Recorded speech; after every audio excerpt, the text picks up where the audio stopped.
لوگوں کی باتوں میں آ کر اپنے علماء سے نفرت نہیں کرنا، یہ اصل بات کیا ہے معلوم ہے؟ اب دیکھو ایک اتنی مخالفت کرے والے وہ جھاڑوں کے اندر بھی لوگ ٹھہرے ہوئے، یہ منڈپ کے باہر بھی کھڑے ہوئے، وہ پیچھے بیٹھا ہوا ہے، وہاں بیٹھا ہوا ہے، تین لوگ مسجد میں سو رہے ہیں، ابھی ان کو معلوم نہیں ہے انہیں بھی قرآن ماننا چھوڑ کے آگے بڑھے آ تو یہ ان لوگوں کو تکلیف ہے. ارے بھائی میں آیا تو اتنی پبلک جمع ہو جاتی ہے،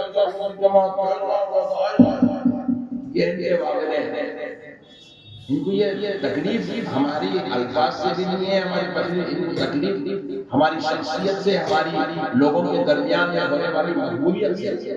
یہ حسد ہے، حسد. تو آپ ان حاسدوں کا شکار نہیں ہونا. آپ جو ہے اللہ تبارک و تعالیٰ کا شکر ادا کرنا کہ اللہ نے ہمیں اچھے علماء کرام سے دین کی بات سننے کا موقع دے رہا ہے. ہمیں بلکہ جتنے بھی علماء اہل سنت ہیں آپ سب کی بات سننا، علماء اہل سنت کے درمیان اختلاف پیدا نہیں کرنا. جو سنی عالم ہیں وہ ہمارے سر کا تاج ہے.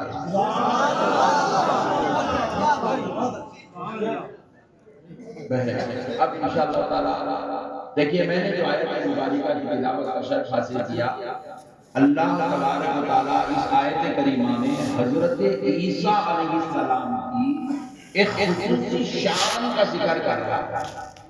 اور جو شخص یہ آیت مبارکہ کو سمجھ لے انہیں زندگی میں کبھی 24 نمبر نہیں بنتا،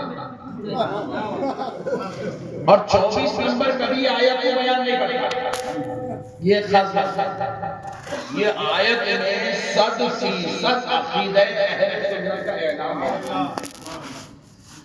اب آیت مبارکہ کے ایک ایک لفظ کو، ایک ایک جملے کو اگر آپ سمجھتے چلے جائیں گے نا انشاءاللہ آپ کا ایمان تازہ ہو جائے گا، مضبوط ہو جائے گا، عقیدہ اہل سنت پر آپ کو کامل محبت پیدا ہو جائے گا. یہ جو لوگ شک و شبہات پیدا کرتے ہیں وہ کر سکتے کیا یا یہ کر سکتے کیا، ہمارے پاس تو خالی ہم لوگ یہ بول رہے ہیں بھائی ہمارے اللہ کے محبوب ولیوں کی شان ہے، انہوں کو پھونک دیے تو بیماری ختم ہو جاتی ہے. شرک کر رہا ہے، کئی کو کر رہا ہے شرک. بولے بھائی شفا دینے کا کام اللہ کا ہے، ولی کا کام نہیں ہے. ایسی بات نہیں، یہ کام یہ نہیں کر سکتے، وہ کام وہ ولی نہیں کر سکتے. سرکار غوث اعظم کی کرامت بیان ہوتی ہے کہ سرکار غوث پاک ارشاد فرماتے ہیں میں پوری کائنات کو ویسے ہی دیکھتا ہوں جیسے ہتھیلی میں رائی کا دانا. تو اب لوگوں کو ہم لوگ ہتھیلی میں ہتھیلی چلے دیکھ سکتے ہیں، انہوں رائی کے دانے کے بعد کائنات کیسا دیکھتے ہیں. تو لوگ کیا کرتے ہیں اپنی عقل سے ولی کو سمجھنا چاہتے ہیں، اور ولی کہتے اس کو ہیں جو ہماری عقل میں سمایا نہیں جا سکتا. ولی کی جو کرامات ہوتی ہے، ان کی جو عادات ہوتے ہیں، وہ کہتے ہی اس کو ہے جو انسان کی عقل سے ماورا ہو.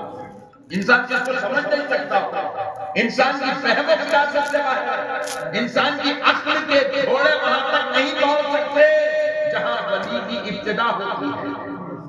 ولیوں کے معاملے الگ ہے. اب اللہ تعالیٰ نے خود قرآن پاک میں حضرت عیسیٰ کے کچھ ایسے افعال بیان کیا، ایسے احوال بیان کیا، اللہ کی قسم آپ سمجھ لیں تو آپ کو پورا عقیدہ اہل سنت سمجھ آ جائے گا.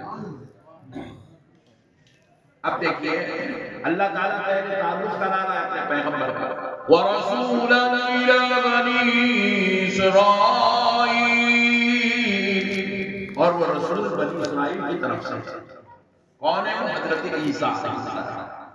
اب اللہ نے ان کا پہلے تعارف کرا دیا، اب اللہ کا بیان کر رہا ہے الَّذِي قَدْ جِئْتُكُمْ بِآيَةٍ مِّن رَّبِّكُمْ أَنِّي أَخْلُقُ لَكُم مِّنَ الطِّينِ كَهَيْئَةِ الطَّيْرِ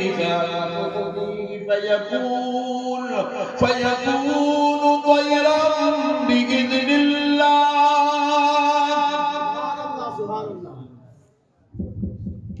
اللہ تعالیٰ قرآن پاک میں ارشاد فرماتا کہ حضرت عیسیٰ یوں کہتے تھے. کیا کہتے تھے؟ اللہ بیان کر رہا ہے. حضرت عیسیٰ اپنے زمانے میں کیا کہتے تھے، کیا کرتے تھے، کیا ان سے ایسی افعال اور ایسی اعمال ظاہر ہوتے تھے. وہ کوئی حضرت عیسیٰ علیہ السلام کا ماننے والا امتی بیان نہیں کر رہا ہے، حضرت عیسیٰ کو پیدا کرنے والا خدا بیان کر رہا ہے، تاکہ بندوں کو پتا تو چلے۔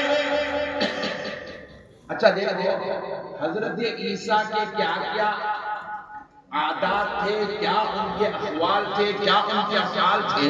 ان کا زمانہ تو ختم ہو گیا نا، ان کی امت بھی دنیا سے چلے گئی، ان کا زمانہ بھی ختم ہو گیا، ان کی شریعت بھی ختم ہو گئی، ان کا لایا ہوا دین بھی ختم ہو گیا، لیکن پھر اللہ ان کے ان افعال کو ہمارے نبی پر قرآن بنا کر نازل کر رہا ہے۔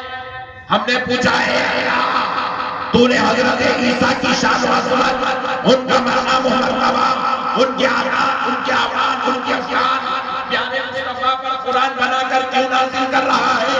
تو بارگاہ الہی سے جواب آیا، اس لیے کہ بندو تمہیں یہ قرآن کے ذریعے یہ شریعت بنا کر اس لیے دیا جا رہا ہے تاکہ تم کو پتا چل جائے خدا جب اپنے بندوں سے محبت کرتا ہے تو ان کو کیسی کیسی شان و عظمت کا مالک بنا دیتا ہے، کیسی کیسی شان و عظمت کا مالک بنا دیتا ہے، کیا کیا ان کو اللہ پاور، اختیار، رفعت، شان، مقام، درجات اور ان کی زبانوں میں تاثیر، ان کے ہاتھوں میں تاثیر، ان کے پیروں میں کیسی تاثیر پیدا کر دیتا ہے، ساری کی ساری چیز آیت کے اندر موجود ہے۔ اب دیکھیے کیا ہے وہ چیزیں، حضرت عیسیٰ کو کرے بے شک میں، حضرت عیسیٰ کہہ رہے میں